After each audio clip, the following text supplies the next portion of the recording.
तो गाइज अब हम आते हैं हमारे नए टॉपिक पे जो कि नेशनल इनकम के प्रैक्टिकल्स का हार्ट है।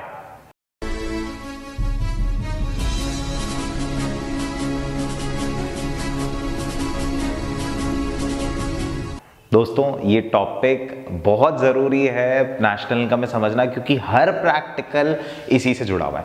पर फिर भी मैं आपको यही बोलूँगा कि पिछले एपिसोड ज़रूर देखिएगा, क्योंकि नेशनल इनकम एक ऐसा चैप्टर है जो हर चीज़ लिंक्ड लेके चलता है आपस में।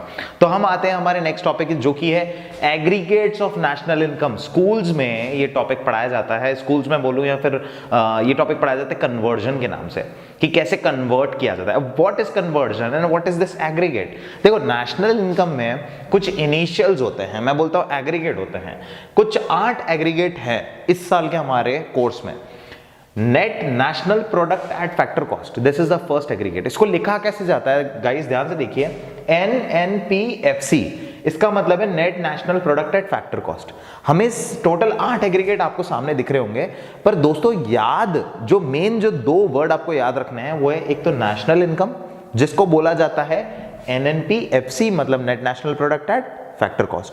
क्यों याद रखने हैं? क्योंकि हो सकता है क्वेश्चन में आपको बोला जाए कैलकुलेट नेशनल इनकम, मतलब आपको बोला जा रहा है कैलकुलेट NNPFC। ओके, एंड दूसरा है domestic income which is NDPFC। इसका मतलब क्या है? Net domestic product at factor cost. अब आप ये सोच रहे होंगे क्या ये 8 हमको याद करने? ये याद करने के लिए नहीं, ये आपको पढ़ाए जा रहे हैं ताकि आप सपोर्ट ले पाए कैसे कन्वर्ट करते हैं और क्या होता है कन्वर्जन, वो हम समझते हैं। तीसरा है net national product at market price. Fourth है net domestic product at market price, NDPMP। Gross national product at factor cost, GNPFC। Gross domestic product at factor cost, GDPFC, and so on. ये सारे हमारे हैं। आप अगर देखें इस 8 में आपको सिर्फ और सिर्फ 3 चीजें दिखाई दे रही होंगी, ध्यान से देखिएगा। एक तो दिख रहा है नेशनल प्रोडक्ट और डोमेस्टिक प्रोडक्ट, तो हमें एक तो पढ़ना है नेशनल प्रोडक्ट और डोमेस्टिक प्रोडक्ट होता क्या है, इसका क्या डिफरेंस है। दूसरा आपको दिख रहा है फैक्टर कॉस्ट और मार्केट प्राइस, और तीसरा आप ध्यान से देखिए आपको दिख रहा है नेट और ग्रॉस। इन 3 चीजों के अलावा इसमें कुछ है ही नहीं। आप इधर भी देखिए, नेट ये नेट और ग्रॉस, यहां पे डोमेस्टिक और नेशनल, ये FC और ये MP, फैक्टर कॉस्ट और मार्केट प्राइस। अब हम गाइस समझने जा रहे हैं इनका मतलब क्या है और इनके क्वेश्चंस कैसे आते हैं। मैं आपको सबसे पहले बताना चाहूंगा इसके क्वेश्चन कैसे आते हैं और कन्वर्जन बोलते किसको हैं। क्वेश्चन अगर मेरे को क्वेश्चन में दे रखा है, ध्यान से देखिएगा, GDPMP मेरे को दे रखा है, बोला है gross domestic product at market price आपका है 50,000। आप निकाल के बताओ net national product at factor cost, मतलब नेशनल इनकम जिसको हम बोलते हैं, निकाल के बताओ। तो हमें गाइस यहाँ पे 3 चीज करनी है। सबसे पहले ग्रॉस से नेट पे जाना है, जो हमने अभी ऊपर देखा, ग्रॉस से नेट पे जाना है।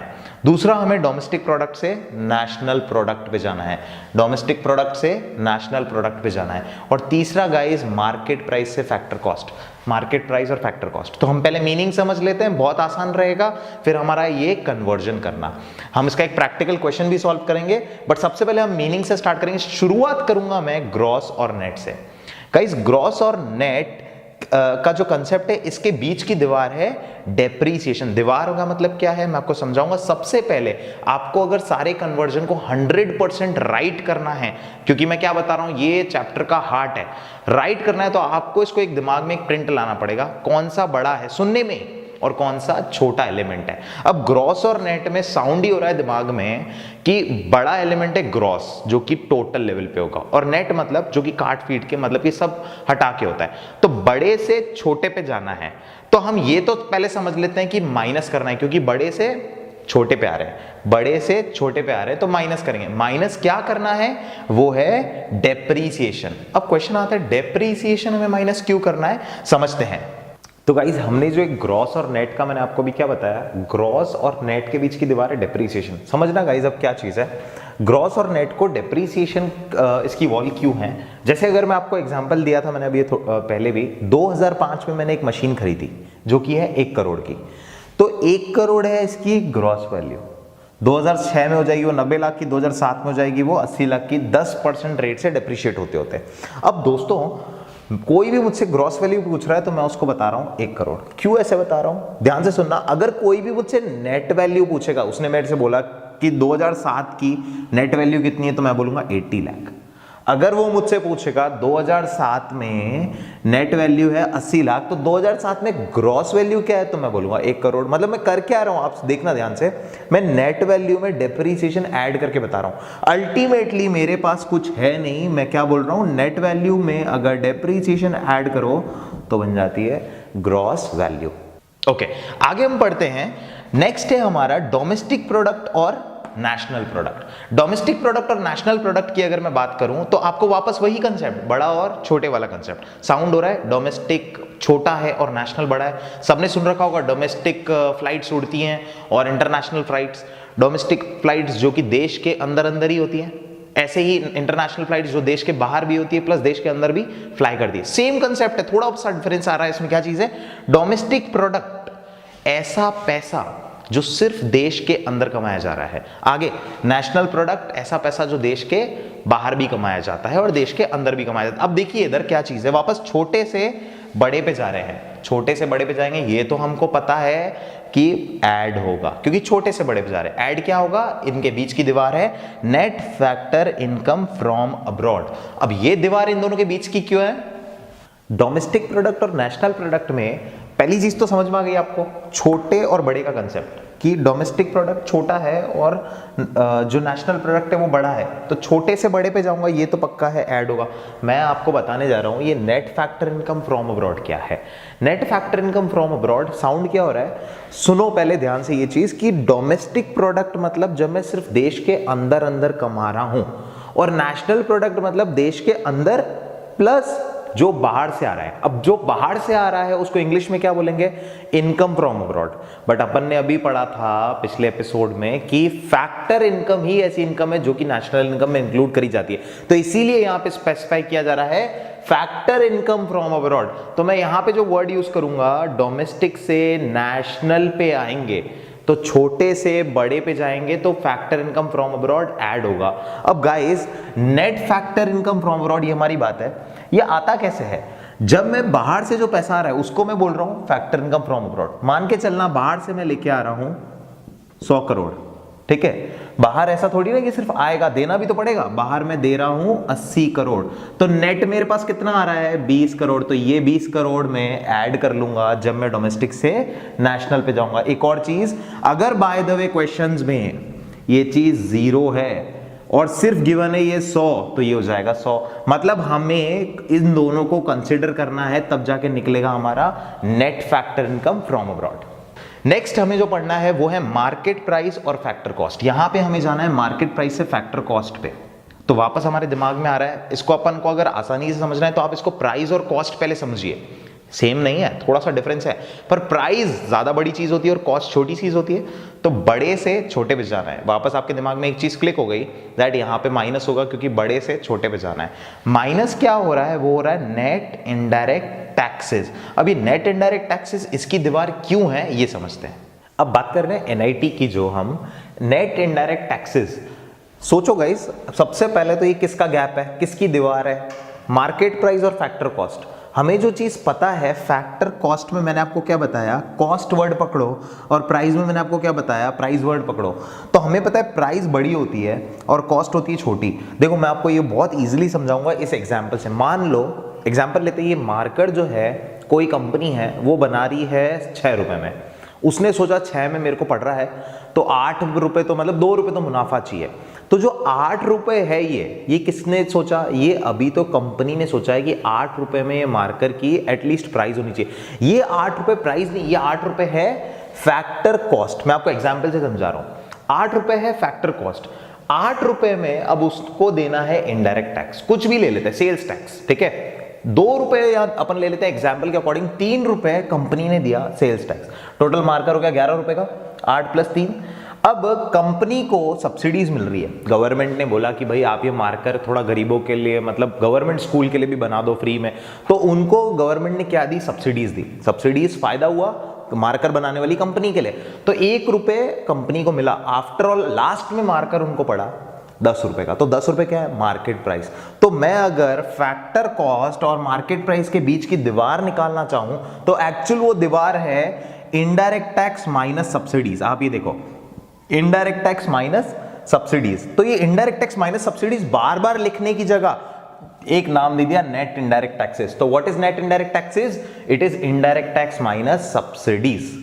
तो गाइज ये तीन चीजें अगर हमें समझ में आ गई कि कैसे करने हैं तो आपका हर एक एक प्रैक्टिकल राइट होगा। आइए हम इसका एक प्रैक्टिकल क्वेश्चन करके देखते हैं। गाइज अभी जो हमने टॉपिक पढ़ा ना कन्वर्जन, उसका मैं आपको एक प्रैक्टिकल करके बता रहा हूं। पहली चीज आप ये चीज सुनना, ये सबसे इजीएस्ट मैनर है और याद रखना स्टार्टिंग कैसे कर रहा हूं, क्योंकि सबसे मेन जो कन्वर्जन की चीज है ना, उसको स्टार्ट अगर सही ढंग से कर लिया तो कभी गलत नहीं होगा।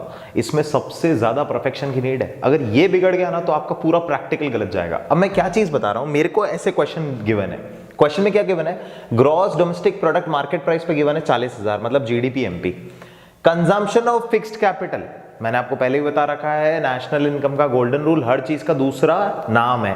कंजम्पशन ऑफ फिक्स्ड कैपिटल मतलब हो गया डेप्रीसिएशन। यहां पे मैं लिख देता हूं एक बार, डेप्रीसिएशन। ये है net factor income from abroad, NFI है।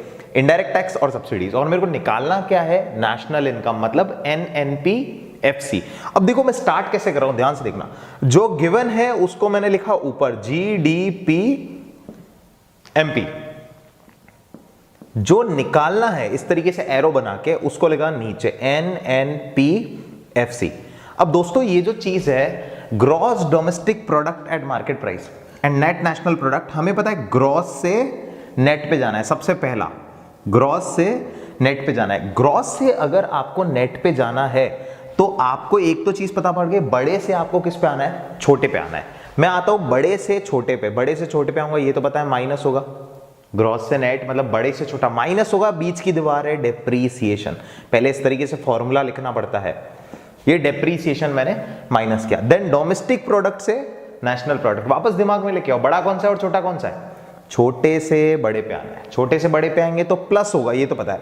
अब प्लस क्या होगा? बीच की दीवार है डोमेस्टिक और नेशनल के, क्या? Net factor income from abroad, NFIA। Last आते हैं एमपी से एफसी पे। मार्केट प्राइस से अगर फैक्टर कॉस्ट पे आना है, मतलब कि वापस बड़े से छोटे पे जाना है, तो ये तो पता है माइनस करेंगे, और बीच की दीवार है नेट इनडायरेक्ट टैक्सेस। आपने एक चीज नोट करी होगी, मैंने अभी तक क्वेश्चन को देखा भी नहीं है, सिर्फ ये चीज देखिए किससे किस पे जाना है। वैल्यूज, सबसे बड़ी मिस्टेक जो होती है, वैल्यूज पहले लिखना चालू कर देते हैं। हमें सबसे पहले ये चीज बनानी, फॉर्मूला 100% बोल रहा हूं, कुछ भी गलत नहीं होगा। अब हमें पता है गिवन है जीडीपी एमपी, जीडीपी एमपी, ये हमें गिवन है। फॉर्मूला बन गया मेरा, जीडीपी एमपी में से माइनस करो डेप्री, प्लस करो एनएफआईए, माइनस करो एनआईटी, तो आपके पास आ जाएगा नेशनल इनकम। निकालें, करें। 40,000 है जीडीपी एमपी, 40,000 है जीडीपी एमपी। माइनस करूंगा मैं डेप्रीसिएशन, मेरे को डायरेक्टली गिवन है 2000 ले लिया डेप्रीसिएशन। प्लस करूंगा नेट फैक्टर इनकम, वर्ड पे ध्यान देना, फ्रॉम अब्रॉड गिवन है 4000, net factor income from abroad, plus कर दिया 4000, माइनस एनआईटी। एनआईटी निकलता है हमको पता है indirect tax minus subsidies, indirect tax minus subsidies किया, माइनस का 1000 आया। इनडायरेक्ट टैक्स है 2000, सब्सिडीज है 3000, माइनस 1000 लिख दिया मैंने अंदर, माइनस 1000। टोटल कर लेंगे, that is equals to 38 plus 4 is equals to 42, और यहां पे minus minus plus 43,000 is our answer. Easiest manner आपको बताया। अब ऐसे क्वेश्चंस आएंगे क्या, छोटा सा ट्विस्ट भी आ सकता है। ट्विस्ट कैसे होता है मैं आपको जनरल ट्विस्ट बताता हूं, इसमें चेंजेस और ट्विस्ट क्या हो सकते हैं। देखो यहां पे सेकंड क्वेश्चन में मेरे को गिवन है जीडीपीएफसी निकालना है और गिवन है एनएनपीएमपी। वापस सेम चीज, एनएनपीएमपी से जाना है जीडीपीएफसी पे, तो नेट से ग्रॉस पे जाना है, छोटे से बड़े पे जाना है, वापस प्लस होगा, बीच की दीवार डेप्रीसिएशन। ओके, नेशनल प्रोडक्ट से जाना है डोमेस्टिक प्रोडक्ट, मतलब बड़े से आना है छोटे पे, बड़े से छोटे पे माइनस होगा, बीच की दीवार है net factor income from abroad. Then आता है एमपी से एफसी पे आना है, मार्केट प्राइस से फैक्टर कॉस्ट पे, मतलब बड़े से छोटे पे, वापस माइनस होगा, बीच की दीवार है एनआईटी। यहां पे लिख दूंगा जो गिवन है एनएनपीएमपी। कॉपी करना स्टार्ट करें, वैल्यू कहीं पे अटकेंगे अपन, वो ध्यान से देखिएगा। एनएनपीएमपी गिवन है 63,000, डेप्रीसिएशन का दूसरा नाम consumption of fixed capital given है 4,000, माइनस में कर रहा था, ध्यान से देखिएगा, net factor income from abroad minus करना था, पर यहां पे गिवन है टू अब्रॉड, तो net factor income to abroad. यहां तो देखो माइनस का साइन चेंज नहीं कर सकते हो आप, यहां माइनस ही रहेगा, बट क्योंकि वो टू अब्रॉड है, मतलब मेरा पैसा बाहर गया है, आ रहा होता तो मैं क्या करता, वैल्यू को प्लस में लिखता, पर जा रहा है तो मैं लिख रहा हूं माइनस का 3000। गिवन 3000 है पर मैंने माइनस 3000 क्या इंडिकेट कर रहा है, ये 2 इंडिकेट कर रहा है कि बाहर जा रहा है, बाहर का साइन नहीं चेंज होगा। लास्ट आते हम एनआईटी। एनआईटी मेरे को पता है इनडायरेक्ट टैक्स माइनस सब्सिडीज। यहां पे मेरे को इनडायरेक्ट टैक्स गिवन है क्या, नहीं गिवन है, पर फिर भी इनडायरेक्ट टैक्स अज्यूम करोगे 0 और सब्सिडीज कितनी गिवन है 1000, तो 0 माइनस 1000 किया। यहां पे मैं अब सॉल्व करूंगा इसको, 63 प्लस 4 67, माइनस माइनस प्लस मतलब 3000 प्लस हो जाएगा, that is 70, again minus minus plus 71,000 is our answer. Guys 71,000 आ गया मेरे पास। क्या चीज आ गई है, मेरे को निकालना था GDPFC। तो आज जो हमारा टॉपिक है वो है नेशनल इनकम के प्रैक्टिकल्स। जैसा कि आप लोगों ने सबने सुन रखा है, 3 मेथड है हमारे पास, एक्सपेंडिचर मेथड, इनकम मेथड और वैल्यू एडेड मेथड। पर गाइस इसको बहुत ही इजी तरीके से एक्सप्लेन करने जा रहा हूं। सबसे पहला जो नेशनल इनकम कैलकुलेट करने का तरीका है वो है एक्सपेंडिचर मेथड। अब दोस्तों सबसे पहले स्टार्ट करने से पहले अगर हम कंसेप्चुअली समझ लें, हमारी गवर्नमेंट ने इस मेथड को प्रायोरिटी दी, क्यों दी और नेशनल इनकम से क्यों कैलकुलेट करी जाती है। सोचो, हमें नेशनल इनकम पूरे देश का कमाया हुआ पैसा कैलकुलेट करना है, सिर्फ इतना। तो आज इन्होंने बोला एक्सपेंडिचर मेथड से करो, खर्चे से कैसे इनकम कैलकुलेट होगी। तो इसको आप कंसेप्चुअली सोचो। आज मान लेते हैं ये मार्कर है, ठीक है, ये मार्कर है 20 रुपए का। इसकी जर्नी चालू हुई थी कब से, प्लास्टिक से, और भी पहले से हुई होगी। तो प्लास्टिक बेचने वाले ने इसको 2 रुपए में बेचा होगा, फिर इसको कन्वर्जन हुआ होगा, कन्वर्जन होने के बाद फिर ये होलसेलर के पास, फिर रिटेलर के पास, फिर आया मेरे पास। बहुत लंबा प्रोसेस था। सबने बीच में कुछ ना कुछ कमाया, अपन को क्या करना है, सारी कमाई को करना है, ऐड करना है। तो इसकी जो वैल्यू 0 रुपए से चालू होके, या फिर मैं बोलूं 1 रुपी से चालू होके इसकी वैल्यू आई है 20 रुपए तक। तो एक ही काम करते हैं ना, जो 20 रुपए आखिरी एक्सपेंडिचर है अगर वो ले लूं तो इस देश में जिन्होंने जहां जहां कमाया है ऐड हो जाएगा। बहुत सिंपल कंसेप्ट है, सोच के देखो। सबकी कमाई तो चाहिए अपने को नेशनल इनकम, तो मैं क्या कर रहा हूं, एक्सपेंडिचर ले रहा हूं। अब क्वेश्चन आ जाता है, एक्सपेंडिचर देश के लेवल पे लेना है तो सबसे जाकर पूछने से तो रहे कि भाई तुम्हारा खर्चा कितना है, तुम्हारा कितना है। तो गवर्नमेंट ने क्या किया, इंडियन गवर्नमेंट ने, या फिर मैं बोलूं इस मेथड में क्या चीज गिवन है, 4 लोग रहते हैं इस इकोनॉमी में अपने देश में। पहला रहता है कंज्यूमर, दूसरा रहता है प्रोड्यूसर, तीसरा इस देश में जो रहता है वो है गवर्नमेंट, और चौथा है एक्सटर्नल सेक्टर। अगर हम इन चारों सेक्टर की बात करें, क्या इनके अलावा कोई बचता है, नहीं। मतलब इन चारों के अगर खर्चे ऐड कर लिए जाएं तो कहीं ना कहीं हम नेशनल इनकम की तरफ पहुंच सकते हैं। दोस्तों याद रखना, नेशनल इनकम होता है NNPFC। हमारे को छोटी छोटी जो चीजें याद रखनी है, मैं उसमें प्रेशर डालूंगा। स्टार्ट करते हैं मेथड को। कंज्यूमर के खर्चे को बुक में और क्वेश्चन में लिखा हुआ है private final consumption expenditure. Word पे ध्यान दीजिएगा, मैं शॉर्ट में इसको बोलूंगा C। जो इसका क्वेश्चन कराऊंगा इस तरीके से कराऊंगा। आते हैं प्रोड्यूसर। प्रोड्यूसर हमें पता है करता है इन्वेस्टमेंट। छोटा सा वापस चेंज, मैंने आपको क्या चीज बोली थी, हर चीज का दूसरा नाम याद रखो। इन्वेस्टमेंट का दूसरा नाम था capital formation, if you remember, capital formation. ये आपको इस वर्ड से मिलेगा। तो ये हमारे क्वेश्चन में कैसे दिखेगा, प्रोड्यूसर का खर्चा होता है ग्रॉस डोमेस्टिक कैपिटल फॉर्मेशन। इसको मैं अभी डिटेल करूंगा और इस पे मैं एम्फेसिस ज्यादा डालूंगा। इसी में आता है सबसे ज्यादा ट्विस्ट। ये बाकी फर्स्ट वाला जो है C, private final consumption expenditure, directly मिलेगा, इसमें कोई ट्विस्ट नहीं है। थर्ड पे आते हैं हम, गवर्नमेंट का खर्चा। बुक में गिवन है हमारे को गवर्नमेंट फाइनल कंजम्पशन एक्सपेंडिचर। ज्यादातर क्वेश्चन में इस तरीके से आपको मिलेगा।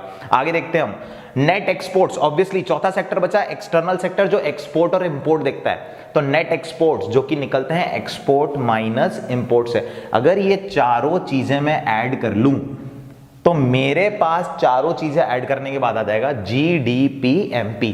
और हमने पिछले एपिसोड में कन्वर्जन में ये चीज पढ़ ली है, GDPMP से कुछ भी निकालना हो, चाहे NNPFC हो, चाहे NNPMP हो, कुछ भी हो, कन्वर्जन करके निकाल लेंगे। पर क्या क्वेश्चन इतना ही आसान है? नहीं। मैं आपको एक छोटा सा डेमो देता हूं पहले, फिर अपन एक क्वेश्चन सॉल्व करेंगे। मान लेता हूं, ये सब हटा दे रहा हूं, मान लेता हूं मेरे को private final consumption expenditure question में गिवन है 40,000। इसमें कोई ट्विस्ट नहीं आएगा कभी भी। ये मेरे को गिवन है 40,000, मैंने एज इट इज ले लिया। अब बात करते हैं इन्वेस्टमेंट की। ध्यान से इस पे गाइस एक बार स्टॉप करना आप। इन्वेस्टमेंट में मेरे को, अगर मैं थ्योरी पे आऊं, मैंने आपको पढ़ाया था 2 तरीके के इन्वेस्टमेंट है। इन्वेंट्री मतलब स्टॉक की बात कर रहा हूं, इन्वेंट्री इन्वेस्टमेंट होता है स्टॉक, और बात कर रहा हूं फिक्स्ड इन्वेस्टमेंट। फिक्स्ड इन्वेस्टमेंट हमारा जो मशीनरी में होता है। तो इसको मैं क्या ऐसे बोल सकता हूं, इन्वेंट्री इन्वेस्टमेंट को मैंने बोल दिया इन्वेंट्री कैपिटल फॉर्मेशन, बिल्कुल सही है। और यहां मैंने बोल दिया क्या चीज, फिक्स्ड कैपिटल फॉर्मेशन। अगर क्वेश्चन में मेरे को टोटल इन्वेस्टमेंट गिवन है तो मेरे लिए बहुत बढ़िया हो गया, एज इट इज ले लिया। पर क्या टोटल इन्वेस्टमेंट डायरेक्टली गिवन होगा, वो गिवन होगा आपको इस नाम से, gross domestic capital formation. Capital formation का मतलब है इन्वेस्टमेंट, सामने दिख रहा है, तो ग्रॉस डोमेस्टिक कैपिटल फॉर्मेशन है टोटल इन्वेस्टमेंट। बट इसमें ट्विस्ट कैसे आएगा, देखना दोस्तों, अगर मेरे को गिवन है gross domestic fixed capital formation, तो दिमाग में ही क्लिक हो गया कि यहां पे तो अभी सिर्फ फिक्स्ड इन्वेस्टमेंट गिवन है। तो फिक्स्ड इन्वेस्टमेंट मेरा, अगर मान लेते हैं ये ऊपर वाली चीज gross domestic fixed capital formation मेरे को गिवन है 30,000, तो गाइस अभी मेरे को इन्वेंट्री ऐड करना बाकी है, इन्वेंट्री इन्वेस्टमेंट, जो कि गिवन होगा मेरे को चेंज इन स्टॉक के नाम से। गाइस थोड़ा सा इस पे ध्यान देना पड़ेगा आपको, ये चीज देखिए, ये क्यों मैंने किया, क्योंकि यहां पे फिक्स्ड इन्वेस्टमेंट है, मुझे चाहिए टोटल इन्वेस्टमेंट। टोटल इन्वेस्टमेंट होगा fixed investment plus inventory investment. Inventories होती हैं स्टॉक, तो मैंने यहां पे चेंज इन स्टॉक ऐड कर लिया। क्लियर है यहां तक? ओके, आते हैं हम नेक्स्ट पॉइंट पे। इसका गवर्नमेंट का क्या कोई ट्विस्ट है? कोई ट्विस्ट नहीं है, ये आपको डायरेक्टली हमेशा गिवन होगा, जनरली इसी नाम से आएगा, गवर्नमेंट फाइनल कंजम्पशन एक्सपेंडिचर। ये गिवन है, मान लेते हैं मेरे को 20,000। और लास्ट नेट एक्सपोर्ट्स में कोई चेंजेस आएंगे क्या? ज्यादा नहीं आएंगे, छोटा मोटा आ सकता है, जो मैं आपको क्वेश्चन में बताऊंगा। एक्सपोर्ट अगर आपको गिवन है और इंपोर्ट गिवन है तो माइनस करके निकाल लो, और अगर डायरेक्टली नेट एक्सपोर्ट्स गिवन है तो बहुत बढ़िया, डायरेक्टली लेते हैं। मान लेता हूं मेरे को गिवन है 4,000, तो गिवन है एक्सपोर्ट, और इंपोर्ट गिवन है 3,000, तो ये आ गया मेरा आंसर। करना क्या है, सबको ऐड कर दो, जो जो गिवन है 40,000 प्लस 30,000। मान लो चेंज इन स्टॉक गिवन है 2,000, तो ये ले लिया 2,000, ये आ गया मेरे पास 20,000, और ये आ गया मेरे पास फाइनल 1,000। गाइस इन सबको हम ऐड कर लेंगे तो हमारे पास आ जाएगा GDP-MP। चलिए गाइस, इसका हम जो ये क्वेश्चन कर रहे हैं, आप क्वेश्चन को ध्यान से देखिएगा। देखिए इस क्वेश्चन में हमारे पास क्या चीजें गिवन है। आप सबसे बड़ी मिस्टेक जो कर देंगे, या फिर मैं एज अ स्टूडेंट अगर बोलता, सबसे बड़ी मिस्टेक जो एक स्टूडेंट करता है, पूरा क्वेश्चन पढ़ना स्टार्ट कर देता है। देखो इस क्वेश्चन में मेरे को ऊपर ऊपर लिखा हुआ है कैलकुलेट GNP-MP, ठीक है। अब मेरे को आगे कहीं मेथड लिखा है क्या, कौन से मेथड से करना है, कहीं नहीं लिखा है। तो पहले आपको चीजें देखकर आइडेंटिफाई करना है कौन सा मेथड है। मेरे को हर जगह क्या दिख रहा है, एंड में देखो आप, हर जगह आपको दिख रहा है एक्सपेंडिचर कैपिटल फॉर्मेशन, तो ये है मेरा एक्सपेंडिचर मेथड। अब दोस्तों हमारे को सबसे पहली चीज जो यहां पे याद रखनी है, एक्सपेंडिचर मेथड से रिजल्ट आने वाला है GDP-MP। यहां पे मेरे को इस क्वेश्चन में क्या चीज गिवन है, यहां पे मेरे को गिवन है मेन 4 चीजें। देखो स्टार्ट हमको कुछ भी नहीं करना है, सबसे पहले आप करोगे फॉर्मेट बनाओगे। आपने बनाया ये लिखा प्राइवेट फाइनल कंजम्पशन एक्सपेंडिचर, मतलब CI, G और X माइनस M। पहले ये 4 चीजें लिख ली अपन ने फुल फॉर्म में, एग्जाम में बोर्ड्स में फुल फॉर्म में ये चारों चीजें लिख दी। अब बात करते हैं C की। C मेरे को यहाँ पे क्वेश्चन में गिवन है पर्सनल कंजम्पशन एक्सपेंडिचर के नाम से, उसमें मेरे को ये वैल्यू गिवन है 27,500। कुछ नहीं सोचना है, कॉपी करो, और चीजें मत देखना, इधर उधर कुछ नहीं देखना है, अपने को सिर्फ जो चीज रिक्वायर्ड है वो ढूंढो, क्योंकि क्वेश्चंस में कंफ्यूज करने के लिए फालतू चीजें ज्यादा होती हैं। मैं एक बार इन्वेस्टमेंट को स्किप कर रहा हूं, पहले मैं आ रहा हूं गवर्नमेंट पे। गवर्नमेंट कंजम्पशन एक्सपेंडिचर मेरे को डायरेक्टली गिवन है यहाँ पे 3,000, गवर्नमेंट कंजम्पशन एक्सपेंडिचर हो गया 3,000 मेरा। अब आप देखो क्या मेरे को नेट एक्सपोर्ट्स गिवन है क्या? नेट एक्सपोर्ट्स नहीं गिवन है, मेरे को एक्सपोर्ट ऑफ गुड्स अलग से गिवन है और इंपोर्ट ऑफ गुड्स अलग से गिवन है। मेरे को एक्सपोर्ट्स गिवन है 450 और इंपोर्ट गिवन है 500, ये मेरी वैल्यूज है। अब आते हैं हम इन्वेस्टमेंट, मैंने क्यों छोड़ा आपको अब समझ में आएगा। देखो यहाँ पे क्वेश्चन में मेरे को गिवन है gross domestic fixed capital formation. आपको याद रखना है एक्सपेंडिचर मेथड में यही ट्विस्ट है जो सबसे बड़ा आने वाला है। तो gross domestic fixed capital formation मेरे को गिवन है यहाँ पे 2500 ये गिवन है। मतलब कौन सा इन्वेस्टमेंट है? फिक्स्ड। कौन सा बाकी रह गया? इन्वेंट्री इन्वेस्टमेंट बाकी रह गया। इन्वेंट्री इन्वेस्टमेंट के लिए मेरे को ऐड करना है चेंज इन स्टॉक को। चेंज इन स्टॉक को मैं ऐड कर दूंगा, क्योंकि यही तो मेरी इन्वेंट्री होती है। अब दोस्तों एक चीज मैं आपको बता रहा हूं जो बहुत इंपॉर्टेंट याद रखिएगा, चेंज इन स्टॉक आप अकाउंट्स में भी बहुत बार पढ़ चुके होंगे। चेंज इन स्टॉक निकलता है closing stock minus opening stock से। पर इस क्वेश्चन में मेरे को गिवन है fall in stock. Change in stock तो चाहिए मुझे, पर इस क्वेश्चन में वो गिवन है फॉल इन स्टॉक। थोड़ा सा कॉमन सेंस और दिमाग तो लगाना ही पड़ेगा।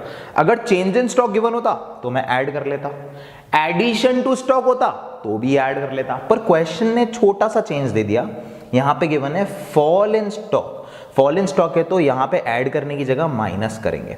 ये चीज कॉमन सेंस की आप भी लगा सकते हो। कर मैं ऐड ही रहा हूं अल्टीमेटली, पर ये बोल रहे हैं कि भाई स्टॉक गिरा है पहले से, तो स्टॉक मेरा फॉल हुआ है 300 से। आई बात समझ में? ये है फिक्स्ड इन्वेस्टमेंट, ये है इन्वेंट्री इन्वेस्टमेंट जो कि कम हुआ है 300 से। सारी चीजें ऐड कर लेते हैं, मेरे पास क्या आ जाएगा? GDPMP। निकालना क्या है? GNPMP। आगे बढ़ते हैं। 27,500 27500 plus 2500 that is equals to 30,000। 30,000 minus 300 29,700। 29,700 plus 3,000 that is equals to 32,700 and ये आ रहा है माइनस का 50। अब मेरा आंसर आ गया है 32,650। ये मेरा क्या आया? GDPMP। दोस्तों हमारे को क्वेश्चन में निकालना क्या है? GNPMP। तो GDPMP से GNPMP पे कन्वर्ट करना है, मतलब ग्रॉस से ग्रॉस पे जाएंगे। पढ़ लिया पिछले एपिसोड में, कुछ भी नहीं करना है। डोमेस्टिक से नेशनल मतलब छोटे से बड़े पे जाएंगे। छोटे से बड़े पे जाएंगे तो इसके बीच की दीवार है net factor income from abroad. पहले तो छोटे से बड़े पे जाएंगे तो ऐड होगी और बीच की दीवार है NFI, net factor income from abroad. और MP से MP पे कुछ भी नहीं होगा। Net factor income from abroad मेरे को क्वेश्चन में गिवन है क्लियरली माइनस का 250। ये मैं ऐड कर लूंगा, मेरे पास आंसर आ जाएगा GNPMP which is equals to 32,400। Hello guys, so आज हम पढ़ने वाले next topic that is income method. Income method जो सेकंड मेथड है किसका? नेशनल इनकम निकालने का। दोस्तों ये मेथड भी बहुत आसान है, बस हमें हमारे कॉमन सेंस और लॉजिक प्रैक्टिकल लाइफ के लगाने हैं। देखो इनकम मेथड साफ बोल रहा है जितने भी लोगों की इनकम है सबको ऐड करो। तो हमने आज दिन तक अपन करेंगे, मेथड पढ़ेंगे, प्रैक्टिकल हमारे बुक के अकॉर्डिंग भी आएंगे, बट उससे पहले अपन प्रैक्टिकल लाइफ के बारे में बात करते हैं। आज दिन तक अपन लोगों ने जनरल लाइफ में कौन कौन सी इनकम बहुत कॉमनली सुनी है? सबने बहुत जो कॉमन सुनी हुई है, पहली सुनी हुई है सबने वेजेस और सैलरीज, सबने सुना हुआ है। दूसरी पेंशन और रिटायरमेंट, ये भी मेरी कमाई ही है एक तरह से। तीसरा रेंट तो सबने सुना हुआ है। इंटरेस्ट सबने सुना हुआ है। डिविडेंड की बात करें तो ये कुछ ऐसी चीजें जो शेयर पे मिलती है, डिविडेंड भी एक तरीके की कमाई है। बात करें पेमेंट इन काइंड, ये क्या होता है? पेमेंट इन काइंड होता है जबकि बॉस या फिर एम्प्लॉयर की बात करूं, वो कोई कार दे दी या फिर मोबाइल दे दिया तो वो हो गया पेमेंट इन काइंड, मतलब काइंड में पैसा देना। तो ये जो इनकम है और भी है थोड़ी बहुत, बट इनकम को क्या करना है? सिर्फ 3 हेड में डिवाइड करना है। एक को हम कर देंगे डिवाइड हमारी मेहनत की कमाई, ठीक है। एक को हम कर देंगे ऊपर की कमाई, एक्स्ट्रा इनकम जिसको हम बोलते हैं ना, जो हमको बैठे बैठे मिल जाती है, वो ऊपर की कमाई में कर देंगे। और तीसरी को कर देंगे मिक्स्ड इनकम में। अभी क्या चीज है जो मैं आपको बता रहा हूं, ये चीज रब कर दे रहा हूं। हम आ जाते हैं हमारे मेथड पे, प्रॉपर जो बुक में गिवन है। सबसे पहली एक चीज NDPFC जो है वो आएगा, रिजल्ट आएगा किसका? इनकम मेथड का। याद रखना गाइस, पहली चीज एक्सपेंडिचर मेथड जो हमने पढ़ा था उसका रिजल्ट है GDPMP, इसका रिजल्टेंट है NDPFC। आएगा कैसे समझते हैं हम। 3 टुकड़ों में बांट दिया गया इस मेथड को। एक बोला गया कंपनसेशन ऑफ एम्प्लॉइज, शॉर्ट में COE। एक बोला गया ऑपरेटिंग सरप्लस, मतलब ऊपर की कमाई, एक्स्ट्रा कमाई, सरप्लस इनकम। और एक बोली गई मिक्स्ड इनकम, इसको मैं आपको डिटेल में समझाऊंगा। आते हैं हम सबसे पहले कंपनसेशन ऑफ एम्प्लॉइज। जो भी हमने पढ़े वेजेस एंड सैलरीज, सबसे पहले तो वो आ गया हमारे पास। ये मेहनत का है, बिल्कुल मेहनत का है। जब मैं काम करूंगा तब मेरे को ये मिलेगा, सैलरी और वेजेस। दूसरा आ गया पेंशन ऑन रिटायरमेंट, ये भी पता है सबको। रिटायरमेंट पे जो मुझे पेंशन मिलने वाली है वो भी मैंने इतने सालों तक मेहनत करी है, जो मेरी सैलरी में छोटे छोटे टुकड़े कटे हैं पार्ट, वो मेरे को एंड में मिलने वाले हैं। अच्छा गाइस, इस पे मैं रुक रहा हूं। एक कंफ्यूजन सब बच्चों को होता है, ओल्ड एज पेंशन और पेंशन और रिटायरमेंट सेम है क्या? बिल्कुल सेम नहीं है। ओल्ड एज पेंशन फोकट की कमाई है, ट्रांसफर इनकम है, जो कि नेशनल इनकम का पार्ट नहीं बनेगा। तो पेंशन और रिटायरमेंट बिल्कुल अलग है। मोस्ट ऑफ द स्टूडेंट्स का अगर इनकम मेथड का क्वेश्चन गलत होता है तो वो ओल्ड एज पेंशन को इंक्लूड कर लेते हैं, हमको नहीं करना है।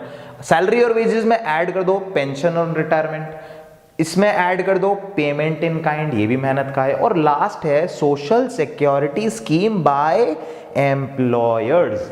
तो ये क्या चीज है? आजकल आपने सुना होगा कि बहुत सारे बॉस मतलब एम्प्लॉयर, वो क्या दे रहे हैं अपने एम्प्लॉइज को, क्या देते हैं, कभी कभार मेडिकल फ्री कर देते हैं कि भाई आपका 2 लाख तक का ऑपरेशन हम करा देंगे, डॉक्टर की पढ़ाई आजकल बहुत फ्री हो रही। तो ये सारी चीजें क्या है, these are social security scheme given by employers. इसको भी हम ऐड कर लेते हैं, ये भी हमारी मेहनत की एक तरह से कमाई है। तो ये 4 चीजें हमको मिलेगी। क्या इसके अलावा कुछ आएगा? नहीं, इसके अलावा क्वेश्चन में कुछ भी नहीं आएगा हमारे 12th के पैटर्न में। अब आते हैं, ये तो हो गई हमारी मेहनत की कमाई। अब ऊपर की कमाई, एक्स्ट्रा इनकम, बहुत सिंपल है। सबसे पहले तो आपने खुद ने मन में सोच लिया होगा रेंट। रेंट के बाद क्या आ जाएगा? इंटरेस्ट। रेंट के बाद हमारे पास आ जाएगा इंटरेस्ट। इंटरेस्ट के बाद क्या आ जाएगा? Profit guys. अब ये प्रॉफिट कैसे? प्रॉफिट तो आप लोग बोलोगे यार ये तो मेहनत में आना चाहिए था, ये वो प्रॉफिट नहीं है, ये सारे के सारे वो प्रॉफिट्स लिखे हुए जो ऊपर के एक्स्ट्रा प्रॉफिट है, सरप्लस प्रॉफिट। रेंट देखो, मेरे को कहीं जाना पड़ रहा है क्या? बस बिल्डिंग दे दी, आ रहा है ऑपरेटिंग सरप्लस में। इंटरेस्ट, पैसा दे दिया, इंटरेस्ट आ रहा है, मतलब कैपिटल दे दिया, इंटरेस्ट आ रहा है। प्रॉफिट में डिविडेंड, शेयर्स में पैसा लगा दिया, डिविडेंड आ रहा है। अनडिस्ट्रीब्यूटेड प्रॉफिट्स, इसमें कैसे ले लिया? पहले तो होता क्या है, अनडिस्ट्रीब्यूटेड प्रॉफिट्स पास्ट ईयर के जो सेविंग्स होती हैं उसको बोला जाता है अनडिस्ट्रीब्यूटेड प्रॉफिट्स। एक तरह से इस साल मेरे क्या बनेगा? प्रॉफिट्स का पार्ट। अच्छा, ये स्लैश में क्या लिख रखा है? अनडिस्ट्रीब्यूटेड प्रॉफिट्स आ सकता है इस 3 नाम से अपने क्वेश्चन में, undistributed profit, savings of private corporate sector, या फिर रिटेन्ड अर्निंग्स। और लास्ट क्या है? तीसरा कॉर्पोरेट टैक्स। इन तीनों को ऐड कर लोगे तो आ जाएगा प्रॉफिट। और फोर्थ है हमारा ऑपरेटिंग सरप्लस में रॉयल्टी। इन चारों को ऐड करेंगे तो हमारे पास आ जाएगा ऑपरेटिंग सरप्लस। आते हैं हम नेक्स्ट पे, मिक्स्ड इनकम। मिक्स्ड इनकम क्या होती है? Income from self consumption. इसको मैं आपको समझाने के लिए एक एग्जांपल देता हूं। मान लो कि एक मेरी बिल्डिंग है, मैंने मेरी बिल्डिंग को क्या किया? रेंट पे दे दिया, पर मैंने भाई को दिया मेरे। अब भाई से मैं रेंट नहीं ले रहा, तो रेंट नहीं ले तो गवर्नमेंट बोल रही आप रेंट लो या मत लो, उससे हमको क्या? हमारी नेशनल इनकम में तो एक्सपेक्टेड रेंट अराउंड 20,000 आना चाहिए। तो वो जो 20,000 है वो मिक्स्ड इनकम कहलाएगी। इसको बोलते हैं इंप्यूटेड रेंट। दोस्तों ध्यान से सुनिएगा, मिक्स्ड इनकम एक तरह से वैसी इनकम है जो सेल्फ कंजम्पशन में होती है। क्लियर है यहां तक सारा टॉपिक? अब हम एक चीज इस पे वापस फोकस करेंगे, इसके अंदर ट्विस्ट, चेंजेस या डिफिकल्टीज क्वेश्चन में क्या आएंगी वो अभी से हम डिस्कस करते हैं। क्या चीज है इसमें? आपको हमने एक कंसेप्ट बनाया है, पापा बेटा कंसेप्ट। उस कंसेप्ट में क्या है, अगर क्वेश्चन में डायरेक्टली सीओई आ जाए तो इनमें से कुछ लेंगे क्या? नहीं। पापा आ गए तो बेटों से कुछ मतलब नहीं है। कहने का मतलब है हेड टॉपिक अगर आ जाए तो सब टॉपिक से आपको कोई मतलब नहीं है। सेम चीज इधर, हेड टॉपिक आ जाए तो सब टॉपिक से कोई मतलब नहीं। और सेम चीज इधर, अगर प्रॉफिट डायरेक्टली है तो इन तीनों से आपका कोई भी मतलब नहीं है। हमको ऐड करेंगे हम COE plus OS plus MI, हमारे पास क्या आ जाएगा? एनडीपीएफसी। फिर तो आपको पता ही है, कन्वर्जन कर लेंगे हम। एनडीपीएफसी से चाहे एनएनपीएफसी पे जाना है या एनडीपीएफसी से जीडीपीएमपी पे जाना है। गाइज हमने जो इनकम मेथड पढ़ा, अब हमें इसमें ध्यान क्या रखना है, इसके क्वेश्चंस आएंगे कैसे और इसके क्वेश्चन हमें अपेयर कैसे करना है। ठीक है, सबसे पहली चीज, जैसे आपके सामने ये जो क्वेश्चन गिवन है अभी, अब इस क्वेश्चन में आप ध्यान से देखिएगा, सबसे पहली स्टेप आप क्या लेंगे। मैं आपको एक चीज बता दूं, सबसे पहले आप इसके कंटेंट देखें। कंटेंट में आपको सिर्फ क्या लिखा है? Calculate national income. कहीं पे भी लिखा है क्या मेथड कौन सा लगाना है? तो हमें सबसे पहले तो इसके कंटेंट देख के ये पता लगाना है कि ये इनकम मेथड है। देखो इसके अंदर clearly operating surplus, then pension, social security scheme, ये सब गिवन है। मतलब ये सामने दिख रहा है कौन सा मेथड है? इनकम मेथड है। अब गाइस स्टार्ट कैसे करोगे? मैं आपको बोर्ड्स का पैटर्न बता रहा हूं। सबसे इजीएस्ट तरीका है, पहले आप ये पूरा फॉर्मूला लिख लो। फॉर्मूला लिखते ही आप ये मान लो यार 6 मार्क्स का क्वेश्चन है। सबसे पहले तो ये चीज सोचो, 6 मार्क्स का क्वेश्चन, मतलब अगर मैं नॉर्मली भी बोलूं बहुत इंपॉर्टेंट पार्ट हो गया अपने पूरे बोर्ड्स का। अब इसके अंदर हमें सबसे पहले मेथड लिखना है, सीओई उसके चारों कंटेंट, फिर ओएस उसके सारे कंटेंट, और एमआई। अब मिक्स्ड इनकम, सीओई, ओएस तीनों को हमें प्लस करना है। सबसे पहले तो आप ढूंढो कि हमारे को हेड टॉपिक गिवन है क्या डायरेक्टली। हेड टॉपिक अगर डायरेक्टली गिवन है, जैसे कि हम इधर देखते हैं, हमारे को इस क्वेश्चन में क्या compensation of employees directly given है? नहीं। हमारे को वेजेस एंड सैलरीज गिवन है, वो गिवन है 500। देन पेंशन और रिटायरमेंट गिवन है क्या? नहीं। ओल्ड एज पेंशन में कंफ्यूज मत होना आप लोग। बहुत बच्चों ने मिस्टेक कर रखी है कि ओल्ड एज पेंशन लिख देते हैं यहाँ पे, वो नहीं आएगी। ओल्ड एज पेंशन तो अपनी फोकट की कमाई है। ये पेंशन और रिटायरमेंट गिवन है 0, मतलब नहीं गिवन है। पेमेंट इन काइंड गिवन है क्या? नहीं, 0। और social security bye employers given है बाय एम्प्लॉयर्स ही लेना है। अगर बाय एम्प्लॉयज गिवन हो तो इग्नोर करो। एम्प्लॉयर्स मेरे को यहां पे गिवन है 50, ये मैंने ले लिया। मेरा सीओई कंपनसेशन ऑफ एम्प्लॉयज कितना आ गया 550, ये आ गया मेरा कंपनसेशन ऑफ एम्प्लॉयज। नेक्स्ट क्या चीज है ऑपरेटिंग सरप्लस। पहले तो ढूंढो डायरेक्टली गिवन है क्या, बहुत बढ़िया डायरेक्टली गिवन है। इसमें हमको क्वेश्चन में 900 ऑपरेटिंग सरप्लस डायरेक्टली। क्या मैं अब अंदर का कुछ पार्ट देखूं, कुछ नहीं, सब इग्नोर करो। इसमें आपको डिविडेंड गिवन है, इग्नोर, कोई काम नहीं है। प्रॉफिट गिवन है, सारी चीजें जो गिवन है इग्नोर कर दो। अब ये सारी चीजों का कोई काम नहीं, क्योंकि अपने पास हेड टॉपिक आ गया, तो सब टॉपिक से कोई भी मतलब नहीं है। ठीक है, आते हैं हम नेक्स्ट चीज पे। क्या मिक्स्ड इनकम गिवन है? हाँ, मिक्स्ड इनकम भी गिवन है हमको 200। तो टोटल अगर मैं करूं 900 प्लस 200 1100, 1100 प्लस 550 1650, 1650 आ गया मेरे पास डोमेस्टिक इनकम, या फिर बोलूं एनडीपीएफसी। एनडीपीएफसी आ गया 1650। क्वेश्चन में है एनएनपीएफसी। आ जाए कन्वर्जन पे, छोटे से बड़ा। एनडीपीएफसी से जाना है एनएनपीएफसी पे, मतलब नेट से नेट कुछ भी नहीं होगा। डोमेस्टिक से नेशनल, छोटे से बड़े पे प्लस करेंगे, बीच की दीवार है net factor income from abroad. तो मेरा ये आया 1650। Net factor income from abroad given है -10, मेरा आंसर आ गया 1640। ये है मेरी नेशनल इनकम। हेलो गाइस, तो आज हमारा टॉपिक क्या है, value added method. Value added method word से क्या साउंड हो रहा है? सबसे पहले तो नेशनल इनकम निकालने का तीसरा मेथड है। अब वर्ड से क्या साउंड हो रहा है, वैल्यू एडिशन। मतलब मैं क्या बोल सकता हूं, कमाई। वैल्यू एडिशन मतलब क्या हो गया, एक तरफ कमाई। तो अपन को इस मेथड को समझने के लिए सबसे पहले तो ये समझना पड़ेगा कि ये नेशनल इनकम डिलीवर कैसे करेगा। आज जितने भी जने इस देश में रह रहे हैं, अगर उन सारे जनों की वैल्यू एडिशन कैलकुलेट कर दी जाए तो टोटल नेशनल इनकम कहीं ना कहीं निकल ही जाएगी। ठीक है, तो हमको करना क्या है, देश की वैल्यू एडिशन निकालनी है, मतलब कि ग्रॉस वैल्यू एडिशन निकालनी है। देश की हुई मतलब ग्रॉस लेवल पे, और वैल्यू एडिशन निकालनी है मतलब ग्रॉस वैल्यू एडिशन निकालनी है। अब ग्रॉस वैल्यू एडिशन कैसे निकलेगी, उससे पहले मैं आपको एक बार वैल्यू एडिशन को एक बार सिंपल वे में समझाने की कोशिश करता हूं। मान लो ये मार्कर है 20 रुपए का, मतलब इसका वैल्यू ऑफ आउटपुट है 20 रुपए का। ध्यान इधर दीजिएगा अभी प्लीज, नीचे वैल्यू ऑफ आउटपुट है 20 रुपीज। ये मार्कर मैंने खरीदा था 12 रुपए में, तो मैं बोल सकता हूं कि मेरी परचेज वैल्यू भी लिख देता हूं एक बार यहां पे। मेरी जो परचेज वैल्यू थी, या फिर अगर इकोनॉमिक्स की लैंग्वेज में बोलूं, मेरी जो इंटरमीडिएट कॉस्ट थी वो है 12 रुपए।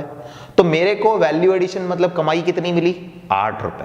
ये मेरा वैल्यू एडिशन है। अब देश के लेवल पे वैल्यू एडिशन निकालना है, मतलब ग्रॉस वैल्यू एडिशन निकालना है, तो अपने को क्या करना है, जैसे कि मैंने यहां वैल्यू ऑफ आउटपुट में से माइनस कर दिया इंटरमीडिएट कॉस्ट, वैसे ही मुझे ग्रॉस वैल्यू ऑफ आउटपुट में से माइनस करनी है देश की इंटरमीडिएट कॉस्ट।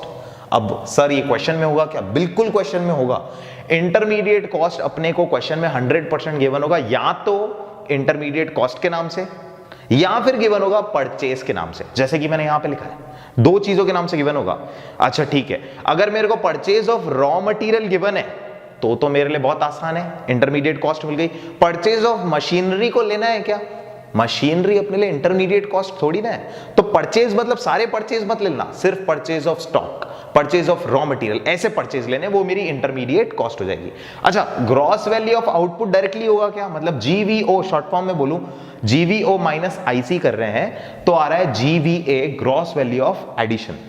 अब gross value of output directly होगा क्या, gross value of output directly given होता है, पर कभी कभार अगर नहीं गिवन हो तो निकालने का तरीका है बहुत ही simple, sales plus delta stock, या फिर मैं बोलूं चेंज इन स्टॉक। ये निकालने का तरीका है जीवीओ। जीवीओ निकालने का तरीका है sales plus change in stock. Change in stock तो आप अकाउंट्स में भी निकाल रहे हो, closing stock minus opening stock ज्यादातर नॉर्मली गिवन होता है, पर नहीं हो तो क्लोजिंग स्टॉक माइनस कर देंगे opening stock. Sales plus delta stock आ गया जीवीओ, यहां पे पुट कर देंगे, जीवीओ आ गया माइनस कर देंगे, आईसी क्या आ जाएगा जीवीए। अच्छा, जीवीए ग्रॉस वैल्यू एडिशन तो अपन ने कभी पढ़ा ही नहीं है, नेशनल इनकम तो अभी तक निकली नहीं। ग्रॉस वैल्यू एडिशन अगर आ गया तो मतलब आपका आ गया जीडीपीएमपी। ग्रॉस वैल्यू एडिशन को बोलते हैं gross domestic product at market price.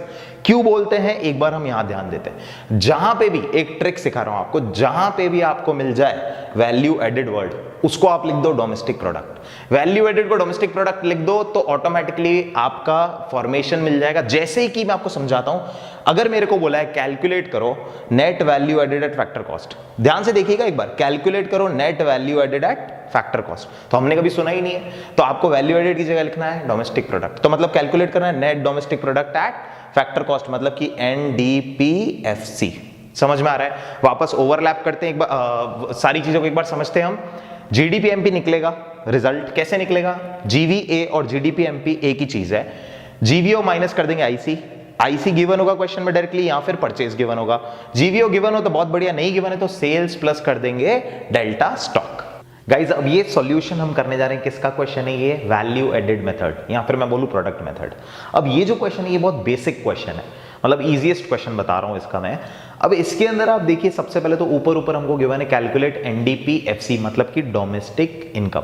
अब डोमेस्टिक इनकम की हम बात करें, कैलकुलेट करनी है, हमारे को पता है एक्सपेंडिचर मेथड की अगर बात करी जाए और वैल्यू एडेड मेथड की बात करी जाए तो दोनों का रिजल्ट आएगा GDPMP हमारे पास आने वाला है। मतलब कुछ भी कन्वर्ट करना है, कन्वर्जन तो करना ही पड़ेगा।